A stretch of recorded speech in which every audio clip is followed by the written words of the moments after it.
Hello everyone! In today's video, I'll show you how to check in using the Air Canada app.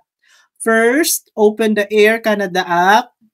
On the home page, you'll see the check-in option in the quick menu under Book Now. Alternatively, tap the menu icon in the top left corner and select Check-in.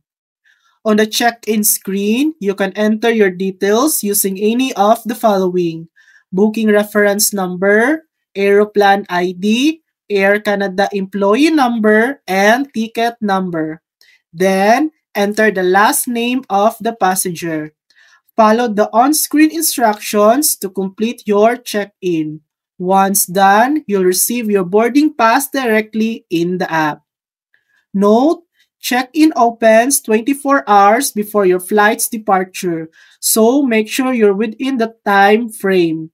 And that's it. That's how you check in using the Air Canada app. Thanks for watching.